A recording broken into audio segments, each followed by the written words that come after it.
हमारे व्यस्त जीवन में ईश्वर की आवाज़ हमें ईश्वर से जोड़ती है, हमारे असीमित पहचान को उजागर करती है। इसलिए हम ईश्वर के वचन के द्वारा ईश्वर की आत्मा के साथ और अपनी ही दिव्यता के साथ जुड़ते हैं।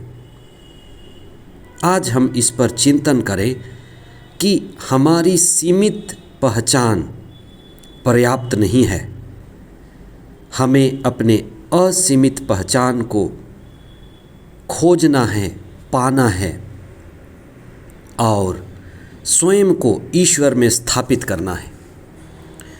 11 अक्टूबर 2025 27वां सामान्य सप्ताह शनिवार। पहला पाठ नबी योएल का ग्रंथ अध्याय 4 पद संख्याएँ 12 से 21 तक और संत लूकस का सुसमाचार अध्याय 11 पद संख्याएँ 27 से 28 तक। मोहनदास करमचंद गांधी, जिसे हम आज महात्मा गांधी कहते हैं, अगर वे चाहते तो अपनी सीमित पहचान पोरबंदर में पैदा होकर अपनी धर्मपत्नी के साथ, बच्चों के साथ वहीं सीमित पहचान बना करके रह जाते, लेकिन उन्होंने अपने सीमित पहचान को तोड़ा और अपनी असीमित पहचान को स्थापित की। इसलिए आज हम उन्हें बड़ी श्रद्धा से महात्मा गांधी राष्ट्रपिता कहते हैं। अल्बानिया की रहने वाली एक लड़की जिसका नाम एग्नेस था, वह अपनी सीमित पहचान के साथ अल्बानिया में रह सकती थी, बड़ी हो सकती थी, लेकिन उसने अपने सीमित पहचान को तोड़ा और एक असीमित पहचान बनाई, उड़ान भरी।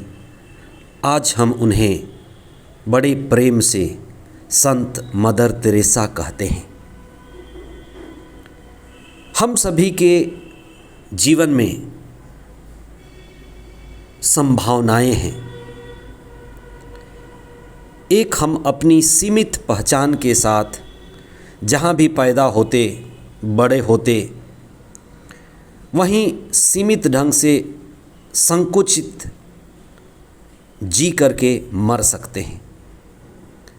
दूसरी, हमारे जीवन में जो बहुत बड़ी संभावना है कि हम असीमित पहचान बना सकते हैं, क्योंकि सारा संसार ईश्वर का है, सारा ब्रह्मांड ईश्वर का है और जो भी ईश्वर का है वह हमारा है। आज के सुसमाचार में ईसा के माँ के बारे में एक व्यक्ति कहता है कि वह नारी धन्य है जिसने अपने कोख में आपको पाला। आपकी माता धन्य है जिसने आपको खाना खिलाया, दूध पिलाया, परवरिश की।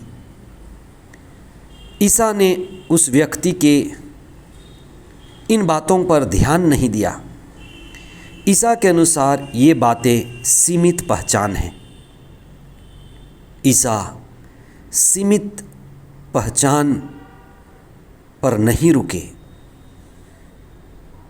ईसा वास्तव में वो नहीं है जो दिखते हैं, सीमित नहीं है, नाज़रेत के नहीं हैं, मरियम और योसेफ के पुत्र मात्र नहीं हैं, वे ईश्वर के पुत्र हैं, मुक्तिदाता हैं। यही उनकी असीमित पहचान है। इसीलिए ईसा ने कहा कि माँ ने जो खाना खिलाई, कोख में पाला, परवरिश किया, वह सब ठीक है, उसकी सराहना होनी है, लेकिन सबसे बड़ी बात यह कि हम असीमित हैं। धन्य हैं वे जो ईसा के वचन सुन रहे हैं, वे ईश्वर से जुड़ रहे हैं, पिता ईश्वर को जान रहे हैं जिसका साम्राज्य सारे ब्रह्मांड में है, और उसने प्रभु यीशु को इस दुनिया में मुक्तिदाता बनाकर भेजा है। इसलिए अधिक धन्यभागी और सौभाग्यशाली वे लोग हैं जो ईश्वर को पहचानते ईश्वर की संतान हैं।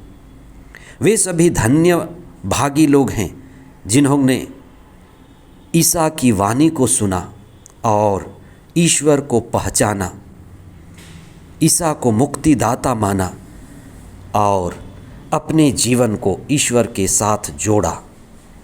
ईसा ईश्वर का राज्य लेकर आए और जिन्होंने भी उन्हें पहचाना, स्वीकारा, वे आध्यात्मिकता में बढ़े और ईश्वर के पुत्र और पुत्रियां कहलाए।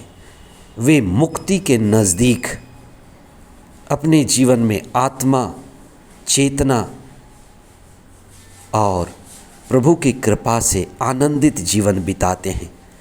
हम यही प्रार्थना करें कि हम अपनी सीमित पहचान को तोड़ सकें, छोड़ सकें और असीमित पहचान को मूल्यवान समझें, ईश्वर के साथ जुड़ें और मुक्ति और आनंद के मार्ग में बढ़ें। हमारे जीवन में अथाह संभावनाएं हैं। हम ईश्वर की संतान हैं और ईश्वर का राज्य हमारे लिए है। ईसा धर्म लेकर नहीं आए, ईसा ईश्वर का राज्य लेकर आए। आप उसी राज्य के अधिकारी बने। आमीन।